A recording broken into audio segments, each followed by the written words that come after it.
Happy Friday. Welcome back to another episode of Murder, Mysteries, and More. My name's Kaylee. My name is Desi. Don't forget to like and subscribe. Don't forget to hit the bell next to the subscribe button to turn on post notifications. Before we get into this case, we always encourage those who have useful information for any unsolved case to please report it to your local police and sheriff department. A quick disclaimer. This video will contain some very graphic details and triggering subjects. If you are under 18 years old or not comfortable hearing these details, please click off now. According to childwatch.org, roughly 800,000 kids go missing every year. Typically, most child victims know their captors, whether it is family members or acquaintances of their parents. With that being said, in 2002, a 14-year-old girl in Salt Lake City, Utah, was abducted from her bedroom in the middle of the night, but by some miracle, she survived. With that being said, we will be covering the kidnapping and survival of Elizabeth Smart. Elizabeth Ann Smart was born on November 3rd, 1987, to parents Ed and Lois Smart. The Smart family had 4 sons and 2 daughters. Smart was known as a bright, well-behaved, reserved child. Her family was a big part of the Mormon church. They lived very strict lifestyles. They didn't smoke, they didn't drink, they didn't do drugs, and Elizabeth was also saving herself for marriage. Elizabeth began playing the harp at 5 years old. She loved music so much that she practiced 5 hours every day. Elizabeth was recruited to play harp at weddings, funerals, and she was even an active participant of an annual fall concert called Concert at the Capitol Rotunda in Salt Lake City. She also rode horses, and her goal once she reached high school was that she wanted to compete in cross-country racing. 2002 was an extremely difficult time for Elizabeth. Her grandfather had been diagnosed with a brain tumor. Unfortunately, 2 months later, after being diagnosed on June the 3rd, 2002, her grandfather passed away. Now on to who exactly was Brian Mitchell, who was Elizabeth Smart's captor. Brian was born on October 18th, 1953 in Salt Lake City, Utah, to a Mormon family as well. Mitchell's plan was to kidnap someone from the Mormon faith, and he was an extremely manipulative man and knew how to use his faith against them. Mitchell's dad, Cheryl, was a social worker, and he was also a very terrible father. He forced Brian to look at naked pictures and medical journals at 8 years old. His father also dropped him off in sporadic locations away from their home. When Mitchell was 16 years old, he exposed himself to an 8-year-old girl. He only got juvie, and this was only the beginning of the complete disaster. At 19 years old, after leaving juvie, he married a 17-year-old named Karen Miner. They had 2 kids and were horrible fucking parents. They drank, they smoked, they partied, and they neglected their itty-bitty kids. And eventually, they split. And Brian went off the deep end and kidnapped his kids and took them to New Hampshire. Eventually, he moved back to Salt Lake City, Utah, and met his second wife, Debbie, who had 3 kids of her own already. The marriage didn't last long, and Debbie states that Brian was inappropriate with her 3-year-old son. One of Debbie's daughters states that he assaulted her for years. Mitchell met another wife named Wanda Barzee. Wanda was 40 at the time and had 6 kids. Her kids claimed that she was abusive. Both of them shared the Mormon faith. June the 4th, 2002, Elizabeth played the harp at an award ceremony. The family came home and went to bed. 2 a.m. on June the 5th, 2002, Elizabeth was awakened by a strange man saying, "I have a knife to your neck. Don't make a sound. Get out of bed and come with me, or I will kill you and your family." End quote. Elizabeth complied out of fear. Her sister, Mary Catherine, says that she watched the abduction unfold, but she was paralyzed with fear, so she didn't make a peep. However, once Mary Catherine realized that they had left, she ran to her parents' bedroom to tell them what happened. Elizabeth left with the man, and she hiked up a big mountain towards a camp where This man, Brian Mitchell, and his wife, Wanda, lived. The only clue she was given was a white robe and slippers. Mitchell was delusional, and he believed he was a prophet named Emmanuel. Not only that, but he thought that God told him that Elizabeth was to be his new wife. Mitchell raped the poor 14-year-old girl, and unfortunately Elizabeth endured extensive abuse and neglect, including unwanted rape, being forced to drink, consume drugs. She was tied up, deprived of food and water. At one point, Elizabeth claimed that drinking wine numbed the emotional and physical pain she suffered.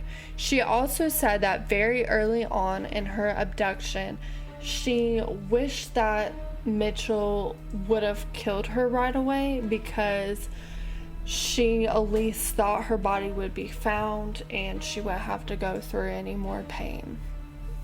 She also stated that Mitchell would ramble random Bible verses and state that everything was God's plan, that God was telling him to commit these horrible acts. And while all this is going on, her parents were worried sick, and her own mom would even cry every night. All she wanted was Elizabeth to be home, and the parents, obviously, like any parent should, went to the police right away. Mary Catherine stated the man's voice sounded very familiar, but unfortunately for them, the police absolutely butchered this case from the start, and the first officers to arrive at the scene did not properly close everything off. The scene became contaminated due to inexperienced officers. And when an experienced officer eventually arrived, he was very frustrated because nothing was done right and people were just leaving and going as they pleased without anything being secured or taped off. And that is one thing you, of course, don't want to happen in a case like this, because you want to have every single piece of evidence that you can have so you can find the little girl. But they failed. The family was also brought in immediately to be questioned. The media went insane over this case, and the parents did put up a flyer for a $250,000 reward for their daughter. They would do anything to bring her home. The first encounter with this man happened in 2001, where Elizabeth and Lois came across a quote-unquote homeless man in downtown Salt Lake City. Lois would hand him $5 and offer him a job to work on the roof because she felt bad for him. Fortunately, it was a big mistake. 49 days after Elizabeth's kidnapping, Mitchell spoke to Elizabeth, and he said that God came to him in a dream. He was told that Elizabeth's cousin Olivia was to become his new wife. Elizabeth was scared and tried her best to convince him that this was a horrible idea. Olivia was also 14 at the time, and Elizabeth did not want her cousin to go through what she was going through.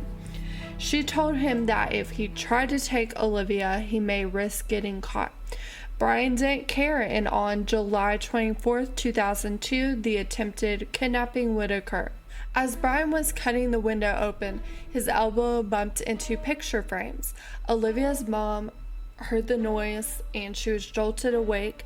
She saw him and she ran in there screaming, and Brian drops everything and fled the scene. When he came back to the camp, Elizabeth was relieved that the attempt was unsuccessful. She didn't want Olivia to endure the trauma and pain she went through.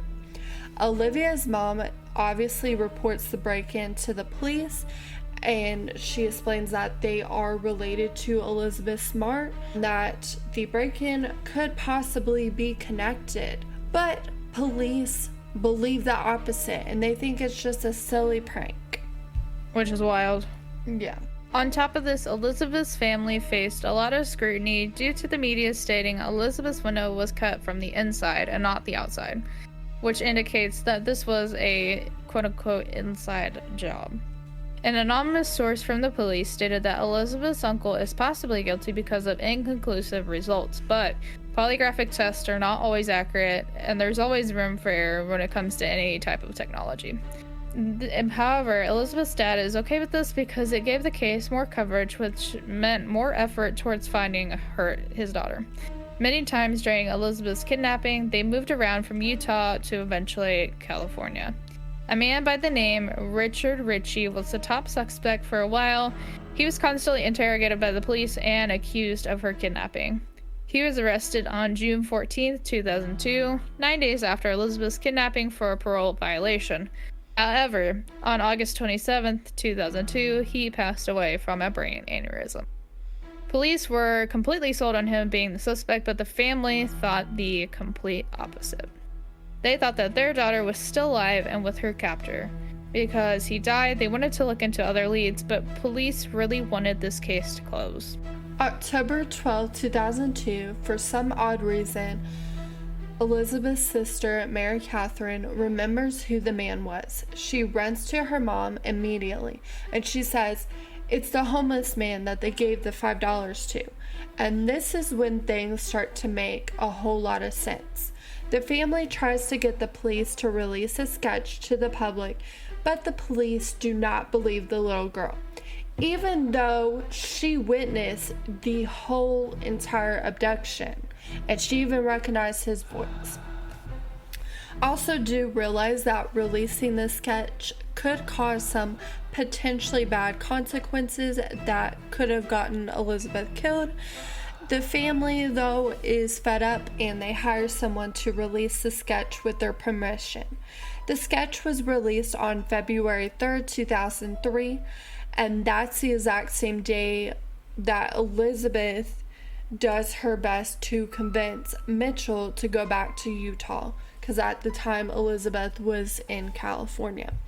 She knew if they went back there, there was a chance that maybe somebody could recognize her, and this would be a great opportunity for her to be rescued. So what she does is she tells Mitchell that God came in a dream and told her to go back to Utah so he can get more wives. Mitchell was sold on the idea and they go back to Utah. I can't believe he bought that shit too. Delusional. Yeah, I mean, she was very smart. Oh yeah, doing that. For sure. But Mitchell, of course, had them wear fake wigs and sunglasses as disguises when they went back to Utah. On March 12, 2003, while walking down the streets in Sandy, Utah, somebody recognized Elizabeth and her captors. Immediately, the police were called. Multiple officers arrive at the scene. Police can tell that the disguises that they are wearing are fake, and it's really them.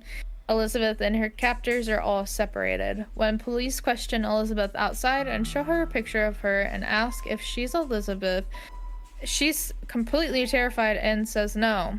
She's afraid that this could backfire and she would have to go back with her captors. Who knows what would happen exactly. So police notice this and bring her in a cop car so that her captors cannot hear her. Once questioned again in the car, Elizabeth says yes. Meanwhile, officers are questioning Mitchell and Wanda at the same time, and Mitchell, being the crazy man he is screaming out random Bible verses, singing hymns, and just acting like a fucking nut job at this point. And Elizabeth knows that this is an act that he does all the time, because Mitchell just thinks he can get out of trial because he thinks they'll just declare him as too insane and incompetent for trial, which, I mean, a real psychiatrist can see through your bullshit, buddy. Once back at the police station, the door swings open. Elizabeth gasps. 9 freaking months have passed since she has been abducted. Standing in the door is her dad. She runs to his arms, crying tears of happiness. She is a survivor. Elizabeth's family is determined to get justice for their daughter. The trial was a constant uphill battle, and Brian went through multiple psychological evaluations. He went through many evaluations due to him acting banana crazy. He was crazy. But through determination, Elizabeth was able to push. March 5th, 2008, Brian Mitchell and Wanda Barzee are charged. Brian would remain in prison for the rest of his life. Barzee got lucky and she only got 10 years, which I believe is complete bullshit. She should also be in prison as well. Still. Bro. And she lives like 600 yards from an elementary school now. Yeah, she's just as guilty. During trial, Elizabeth looked Brian dead in the eye and told him she was no longer afraid of him. Despite going through so much, Elizabeth remained strong. She stated that at first she didn't go to therapy, but her mother was her therapy. Her mother said, quote, "Elizabeth, the best punishment you could ever give them is to be happy and move forward with your life," end quote.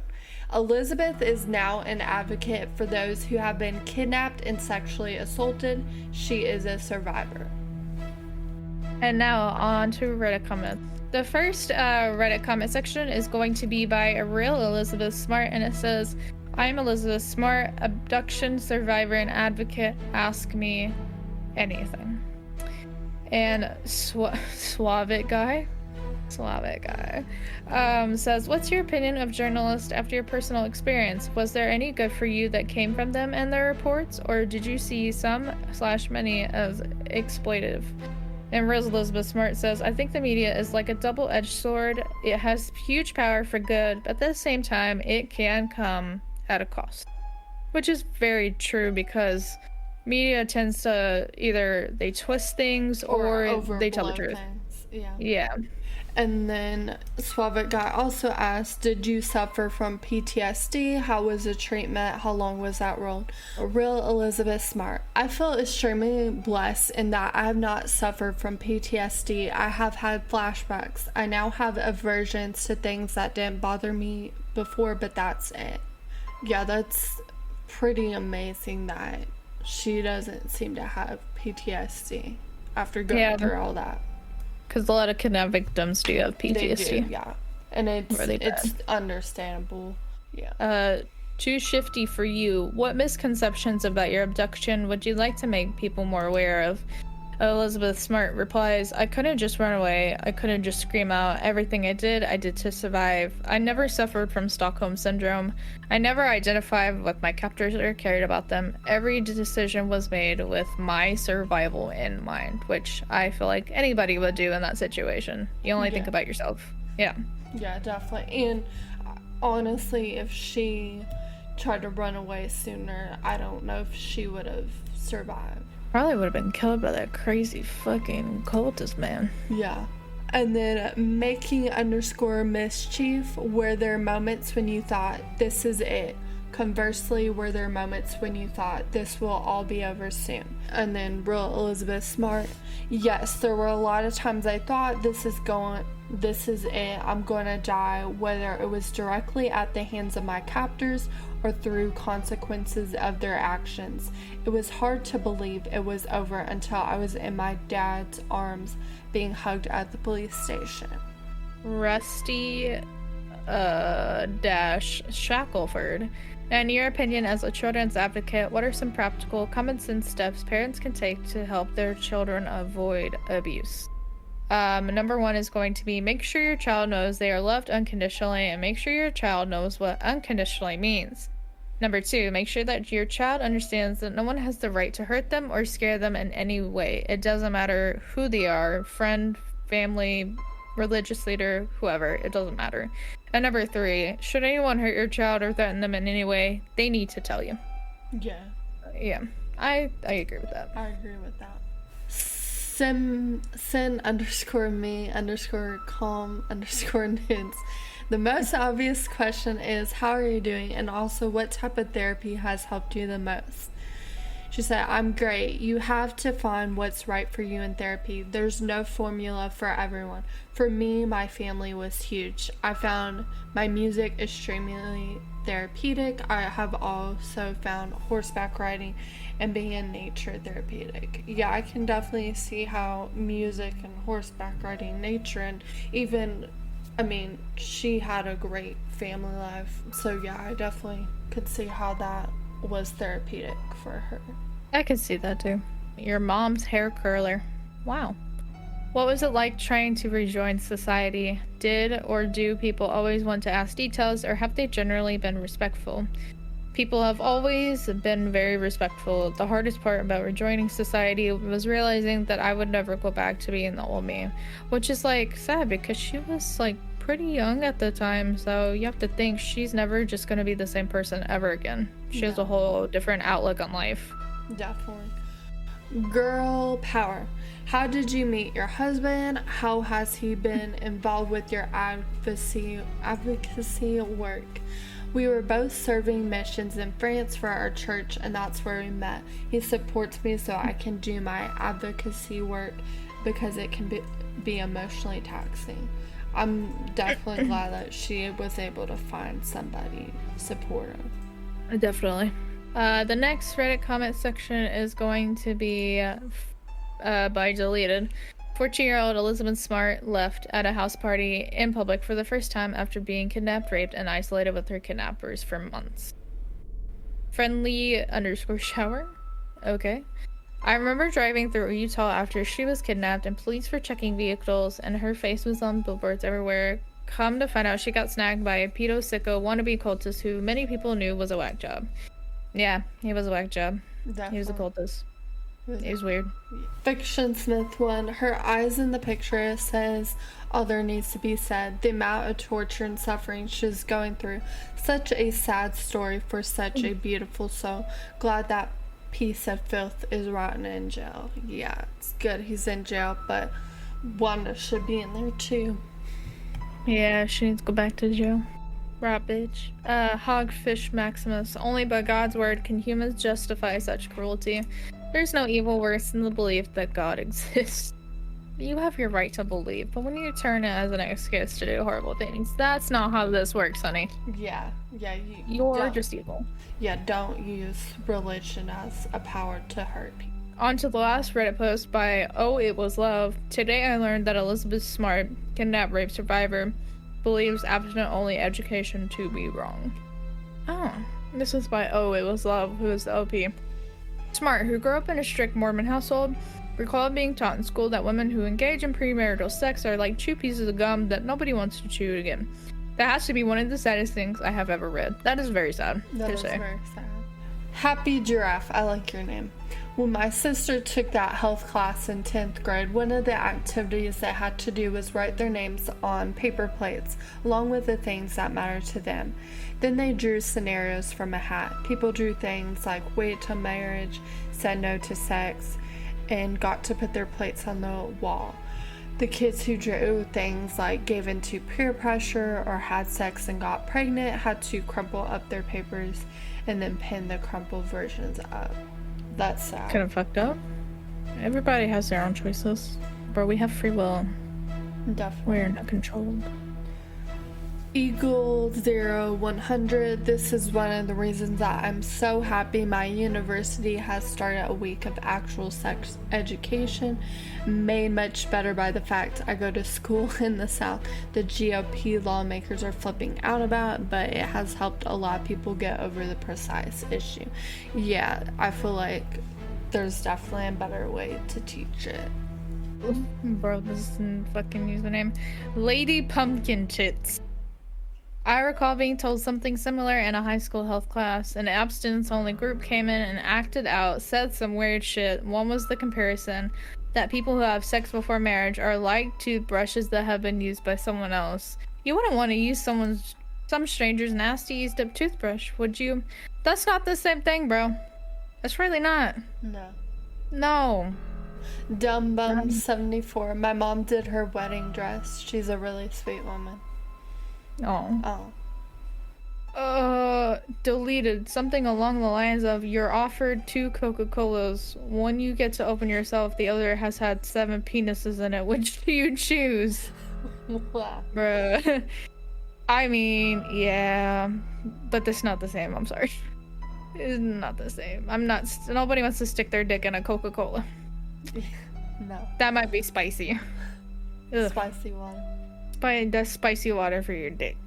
Liv-Julia. I told my kids, for the love of God, have sex before they were married so they would know if they were compatible. Have all the arguments before walking down the aisle. Can you imagine marrying someone and then you find out he's into spanking and you're not? You're right. You gotta test drive that shit before you actually commit.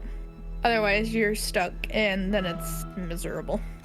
Deleted. Kids should be taught that they have value no matter what. They do. Whether you they should. are a virgin or not doesn't make a difference. Yeah, and some people, like Elizabeth, did not have the choice. No, they were raped. Yeah. Elizabeth Smart was ripped away from a loving, beautiful home for 9 freaking months. It is very unfortunate that she had to suffer so immensely for one sick pleasure. However, she was determined to survive and make it out. Although no child should ever have to endure the pain and trauma she did, there is hope. In every kidnapping case, the child may still be alive. Elizabeth did eventually get a happy ending. She's now married and has 3 kids. She is a survivor. With that being said, thank you for listening to another episode of Murders, Mysteries, and More. Tune in next week when we do another exciting case. And as always, remember to always keep your eyes open because somebody is always creeping around.